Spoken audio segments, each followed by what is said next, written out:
Depression. One of the most serious negative states can be the result of long-standing self-pity, which particularly can lead to a loss of power to make effort.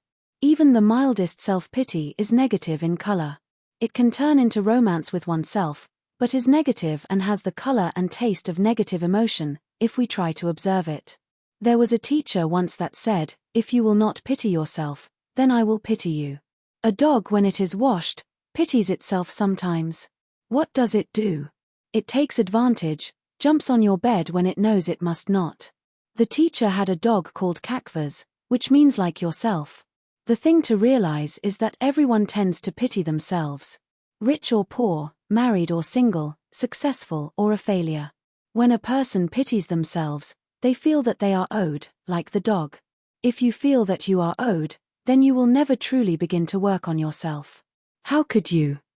You must feel that you owe instead. To make the effort to work on yourself, you must actually feel something is wrong with you. It usually takes years before a person can even begin to see this with any conviction. The work has to pass through layer after layer of pride, vanity, ignorance, self-complacency, self-indulgence, self-love, self-merit, and so on. Yet it can penetrate eventually. But before it can, the first sign is that a person suddenly begins to realize the work is talking about something real, and they begin thinking about the ideas. The first change is in the mind and lies in thinking differently. This is metanoia in the Gospels but incorrectly translated as repentance. It is called driver awakening in the work and begins with realizing one's situation. We must understand that this is uncommon. People seldom really think of the work from themselves, as if their life depended upon it. This is because they do not feel that anything is wrong with them, although they are certain of course that others are wrong. It is like the man who became short-sighted and refused to wear spectacles, saying there was nothing wrong with him, but that the trouble was all recent publications are so badly printed. What's referred to here is a step that people must take. As long as we think in the same way and feel in the same way, then we are mechanical. We are a machine, but again imagine otherwise. Our life is not action as we imagine, but reaction. And we react to things in the same mechanical way, over and over again. It is only by seeing that we are a machine, first in some small aspect, then with regard to something else, that we can call upon the right emotion to help in bringing about change. Fortunately, there is something in us that hates mechanicalness. However, this is lulled to sleep by our imagination, the belief that we are quite conscious and always act from will, from consciousness and one permanent I, always knowing what we are doing and saying, thinking and so on. It is only through conscious effort that we are able to realize our mechanicalness, and this effort must be made towards a definite thing, a definite reaction, something practical and clear, something distinct. To take it as theory is worse than useless. When one realizes one is mechanical in some definite respect, it gives a shock, and is actually a moment of self-remembering. To work against mechanicalness requires the effort of self-observation. The reason why we react to things in the same mechanical way over and over again is because of the connections and associations in and between our centers. However, we are not conscious of this until we observe our centers. In order to change, it is necessary to make centers work in some new way. Suppose, for example, that you always get upset when you cannot find something. Is this mechanical or not? Yes, it is a mechanical reaction that will regularly recur unless you put the light of consciousness into it. It is consciousness that changes us. First, the effort of self-observation is needed. Suppose you observe that you react by being negative if you cannot find a thing. This is the first effort, and this belongs to the general effort of self-observation, of becoming more conscious, of noticing oneself, and not always taking ourselves for granted. Next, observe your thoughts. What thought comes to you always when you have lost something? Then observe the emotion, notice it, its taste. Then notice your movements, your expression while you are agitated. Next time it will not be so easy to react mechanically when you lose something. What will help you? The work you have done previously on this mechanical reaction, namely the effort to be more conscious. Everything that we do consciously remains for us. Everything we do mechanically is lost to us. Speaking from the cosmological side of this work, something must now be said in preparation about the relationship of conscious effort, or effort in the work to mechanical effort, or effort in life. Work is vertical to life. All work effort is to lift a person to some higher level, and a higher level is vertical to them, that is above them. This, as a symbol, illustrates just one meaning of the cross. The vertical line is a line representing different levels of being, not only of man, but of the universe itself. A horizontal line, drawn at right angles, such as AB, and cutting the vertical line at C, will represent a person's life in time, at the level of being represented by the point C. The efforts we make from cause and effect in time, that is mechanical effort, lie along AB. The vertical line represents a direction of effort different from those made in time. We have been told that higher states of consciousness are timeless, i.e., without any sense of time. Movement on the vertical line is therefore timeless. A higher state of a man does not lie along the line AB, but above the man, namely on the vertical line. This line is what gives meaning to all things, and it represents the eternal scale of meaning. In approaching the cosmological side of this teaching, we have to understand that it is an essential part of the mental apparatus of the system, and without it the teaching cannot be rightly formed and connected in the different parts of the mind, as an instrument for the reception of the influences coming from higher centers. The cosmological side is a very powerful thing, but if no attempt is made to think of it, its force will not affect a person, and so they will not feel the work much beyond their limited self-interests. This is what is meant by cosmic consciousness. Try then to think of this vertical side. We can understand cause and effect in time. In time, cause always comes before effect, but cause is not only in past time. Cause can be above and below us. By illustration, take the table of cosmoses, from the earth downwards. Cosmos of earth. Cosmos of organic life. Cosmos of man. Cosmos of cells. Cosmos of molecules. Cosmos of atoms. You can see how man is not free, because he is a minute part of the cosmos of organic life, and composed of minute parts belonging to the cosmos of cells, which in turn are composed of minute parts, namely molecules, atoms, and so on. Man is composed of cells, which belong to their own cosmos. But man is part of organic life. If organic life dies, man, who is a part, would die. And if the cosmos below man, the myriads of cells, dies, then man would cease to exist. This vertical arrangement is permanent. It is, as it were, vertical cause and effect. Or you could call it permanent order, or permanent relationship, the interfit or dovetail of all things. Whether we say order, permanent arrangement, or relationship does not matter at present. What we have to see is that such a thing as order is not in time, but that time moves through order. Let's now see how vertical cause can be thought of. If we really begin to think of vertical cause, we see that there are two sorts, and two origins of what we call cause. Take for example a brick.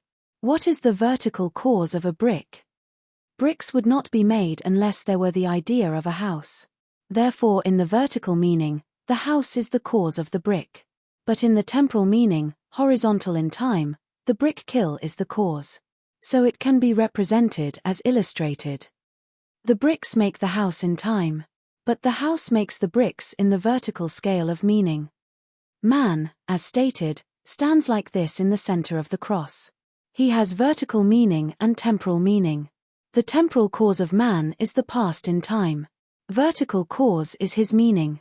And his meaning will be the level of being to which he belongs. We have all heard that our level of being attracts our life. Which means that our life will be according to our level of being. Levels of being can be represented as points in the vertical line, and form life by the horizontal line. If our level of being changes, the horizontal line will pass through another point in the vertical line. Take hold at this point of the general principle involved in these illustrations, but don't compare them and just see the concepts behind them. The diagram of the cross as given represents a single moment in a person's life.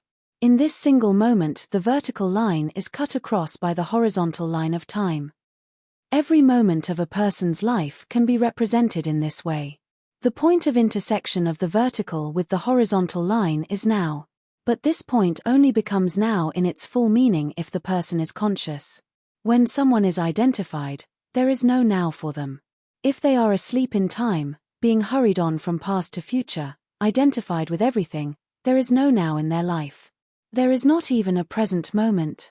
On the contrary, everything is running, everything is changing, everything is turning into something else, and even the moment so looked forward to, so eagerly anticipated, that when it comes, is already in the past. It is only this feeling of the existence and meaning of the direction represented by the vertical line that gives us a sense of now. This feeling is sometimes called the feeling of eternity. It is the beginning of the feeling of real I, for real I stands above us, not ahead of us in time. Eternity and time are incommensurable. That means that no quantity of time will ever make eternity, just as no quantity of length will make breadth. They belong to different dimensions. But eternity and time meet in man, at the point called now. In this vertical line there is no past or future. What takes the place of time, of past, present and future? What takes the place of time is state, level or quality. The vertical line represents position, not in time, as say the year 2024, or age such as being age 20 or 50, but position in the scale of states of being, in the level of understanding, and the quality of knowledge. Everything in the universe, visible and invisible, known and unknown, is at some point on this vertical line. Everything is inevitably at some point on this vertical scale, for everything finds its own level in it, according as it were, to its density, like objects floating as corks on the surface of the sea. All evolution in a real sense is to pass from one point to a higher point on this scale. Scale means ladder. In all the diagrams we are going to study, this idea of the universe as a ladder or scale is found, and that is why it is so necessary to gain some preliminary concept of the significance of this vertical direction that does not lie ahead of us, in the future of time, in next year, the next century or the next lifetime. That does not lie either in space or in time, but lies in another dimension, namely above us. In a limited way we all know of the existence of this vertical line, for we all know better and worse states of ourselves. This is particularly the case once a person has begun to work on themselves and to know what it means to separate from bad states, and what it means to be asleep. There are two kinds of influences that can reach us at any particular moment. One comes from the horizontal line, the line representing time. These are the influences of the past that enter at every moment into our lives, and also the influences coming from the future, that is, the future represented in the line of time that we are moving along. There are also other influences. When a person remembers themselves, they lift themselves in the vertical line upward, and taste for a moment a new state. This happens when someone no longer merely thinks about self-remembering, but actually does it, when they no longer try to escape from negative states by thinking themselves out of them, but stops all of their thoughts and lift themselves up into self-remembering. It is only by this inner movement that new influences can reach us. As we all know, it has been repeatedly said that help can only reach an individual if they remember themselves. It can only reach the third state of consciousness. In most of the ancient, medieval and later books, such as those of the 17th century which contain traces of esoteric ideas, which contain be influences, we can find this vertical direction represented. In the Old Testament, in the first 5 books or the Pentateuch as it is called, where all the stories are allegorical and contain a hidden meaning, we find the example of Jacob's ladder. This represents the universe seen in its vertical height and depth, as above and so below. Jacob represents man asleep at the bottom of the possible scale of development existing in him. It is related in Genesis that Jacob lay down in a certain place to sleep. And he dreamed, and behold a ladder set up on the earth, and the top of it reached to heaven, and behold the angels of God ascending and descending on it. Let's therefore take a similar example from this system. We know that man in this system is taken in scale. There are different kinds of men, different in scale or level. Man is born as a self-evolving organism. He can rise from one level to another in this vertical scale. And that is why there is such a thing as esoteric teaching. All the knowledge belonging to this system is about the possibility of man undergoing an inner transformation and rising in the scale of being. In Christian and Islamic religions, for example, this is called union with God. To pass from one point in the vertical line to a higher point, a thing must be transformed, become different from what it was at a lower level. From the standpoint of this teaching, man is not a fixed point in the universe seen in this vertical manner, as is an animal which cannot change and is born what it must remain. Man is capable of inner change. He is an experiment. but is of no importance in the total universe unless he begins to fulfill the experiment that he represents. Perhaps we can understand what is meant when it is said that unless the universe were invisibly a vertical scale of ascending and descending values, there would be no meaning in it. The universe is a series of stages, of levels, of degrees, extending vertically from the highest to the lowest, and everything is at a certain point in the universe. The chair you are sitting on is at a different point in the universe from yourself. Yet if you take the universe as space, existing only in the 3 dimensions of space, you might think that you and the chair were at the same point in the universe. Man as a child of the universe, as a product of it, bearing in himself the stamp of the universe, that is to say, man has scale in him. 1. Work aim has to do with the vertical line. Life aim has to do with the horizontal line. A man can reach his life aim. When he does so, he usually is at a loss and does not know what to do. The supreme formulation of work aim is found in the Gospels, where it is said, "Seek ye first the kingdom of God and his righteousness, and all these things shall be added unto you." Matthew, chapter 6, verse 23. The kingdom of heaven is above a man, not in the future of time, but now. It is a state of man, reached internally, and so is said to be within you. All the teaching in the Gospels is about the kingdom of heaven, that is, our aim is to ascend the vertical line. Here lies the possibility of a man's becoming a conscious man, and this is his hidden meaning, i.e. man can rise in the vertical scale. He is where he is in the vertical line and so has one life, but he can change his position in the universe. Life does not contain inexhaustible meaning, but the vertical line represents inexhaustible meaning, hence vertical aim can never be fulfilled as life aim might be. 2. The vertical line represents the line of transformation, and this line cuts at right angles, the horizontal line of time, which is the line of change. This needs to be explained. The line of transformation is at right angles to the line of change. We are aware that time is change from our high school science education. Nothing in time remains the same, even the mountains are changing slowly into deserts. But this change that belongs to time is not transformation. The passage of time does not transform a thing. It changes it, alters it, makes it, for example, decay or wear out. All things get older in time. But this is not transformation. Transformation does not lie along the horizontal line, but is a necessity in the vertical line. In this work, the term change of being ultimately means transformation of being.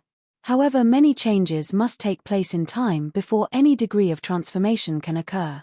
The inner arrangement of a man must change, i.e. the lower centers in us must be prepared by work before the transforming influences from higher centers can begin to reach us.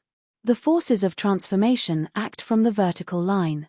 They act upon substances lying in the horizontal line in time. If these substances are in a fit state, that is if their qualities, quantities, and arrangement are right, transformation will result. Let's find an example of this.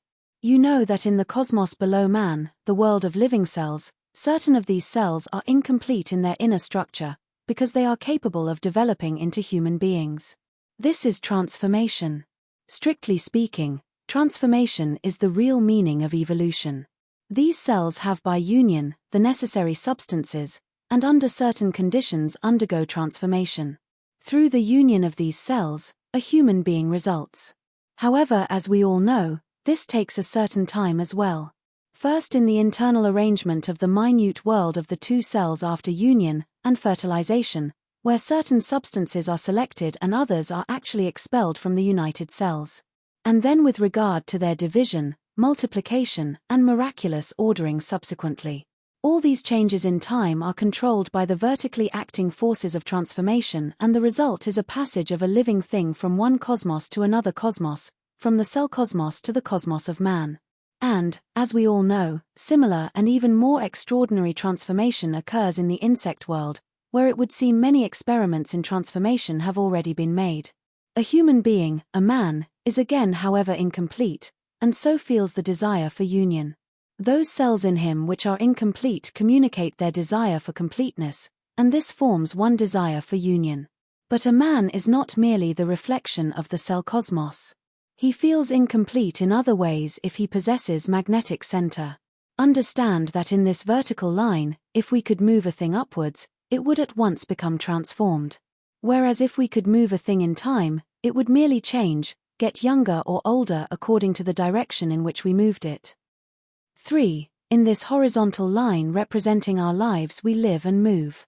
But where this horizontal line cuts, the vertical line marks the point of our level of being, and what we experience in time is the result of our level of being. Being is vertical to time, and is a man's stature. There is an interesting phrase used in the Acts about this idea. Paul says that God is not far from each one of us. For, he says, in him we live, and move, and have our being. We live and move in time, but we have our being in this vertical line which descends from the highest to the lowest. But ordinarily we think that our origin lies in the horizontal line in time, namely the past, and we do not understand that our origin is also vertical to this line. You have heard the expression that essence comes from the stars, and when we talk about the ray of creation, we see plainly that the stars signify an order of worlds far above the earth in vertical scale. That is to say, essence in its origin, and remember that at birth we are essence, which lies above us. The point where it enters into time is the moment of our birth. The point where it leaves time is the moment of our death. In between these 2 points lies our life in time, where a development of essence is possible, and where, apart from this, personality is formed inevitably. Personality is formed in time and belongs to time, whereas essence enters time and leaves time. Essence is beyond time. The quality of essence belongs to the vertical line drawn at right angles to time, which means that essential being belongs here. Speaking in general, a man's being is made up of everything in him, but a man's essential being depends upon the development of his essence, what is real in him. This is what he is. In the phrase quoted from the Acts, when it is said in him we have our being, the Greek word used means we are. Or in him we are. Being is what we are, and the vertical line represents where a thing is in the total universe of meaning. A thing is where it is essentially. Being is from the verb to be, which signifies being. It is what we are. God is defined in the Old Testament as I am that I am. When Moses asked the name of God, the reply was, I am that I am. In life we try to be like something, we are always trying to be like something, always trying to imitate, always pretending to be something we are not. If a man were to find real I in himself, which lies vertically above him in the scale of being, he would no longer be like anything but would be himself, what he is. In this vertical scale the being of everything lies, the being of a stone, the being of a tree, the being of a dog, the being of organic life, the being of the earth, the being of the sun, the being of the starry galaxy. This is nothing to do with time. But to each level of being there is a scale in time allotted, for the perfection of being lies in time. We have our allotted span of life in time appropriate to changing our being. For as you know, from the standpoint of this work the whole universe, on every scale and in every degree, is evolving. This work does not teach that we live in a dying universe, but in an evolving one, and everything in it, in every different world or cosmos, is seeking its evolution, it is seeking to rise higher and higher in the level of being. In every cosmos something is working. We know directly that in the cosmos of man to which we belong, in this cosmos, something is working. This work itself is a sign of it. The whole idea of esotericism is a sign of it. We are taught that man is a self-evolving organism, that there is and always has been a special kind of teaching that deals with this inner evolution, and we are taught that there are conscious beings who have attained this possible inner evolution. So let's turn to the cosmos of cells which is below man, in order to see whether there is anything similar here. 3 kinds of cells with very distinct differences exist in man. 1. Brain cells. 2. Sex cells. 3. Body cells. Namely the cells composing our organs, skin and muscles, which are all different, but in a sense similar. Brain cells are shut off from the body in a special way with bony coverings, our skull and vertebrae, they are cushioned by water jackets from shock, they are completely isolated from the bodily organs, they get the best nourishment, and in starvation show the least changes. Brain cells live for the life period of man, and even for a time after his death, they are immortal in respect to the ordinary period of cell life, which is very roughly in the order of 24 hours. That is, they live 80 years of man's time, which is 2,400,000 years of their own time. They can be compared with the circle of conscious humanity, with those who have reached immortality. Sex cells are incomplete internally in a certain way, and they have a destiny quite different from that of any body cells. Body cells, the cells composing our liver, stomach, and so on, are constantly dividing in periods shorter and longer than 24 hours, maybe even months, yet of that order of period of time. These cells can be compared with mechanical humanity, which is under certain laws and must submit to them in one way or another. We can therefore arrange these cells in vertical order. Just as we arranged man in vertical order: conscious man, balanced man, and mechanical man. At present attention is simply drawn to this correspondence between the cosmos of man and the cosmos of cells. The cosmos of atoms and special kinds of atoms will be discussed later. What needs to be illustrated is that something is working in each cosmos, or if you prefer, that what exists in the cosmos of man must in some corresponding way exist in the cosmoses below him, for every cosmos is under the same laws.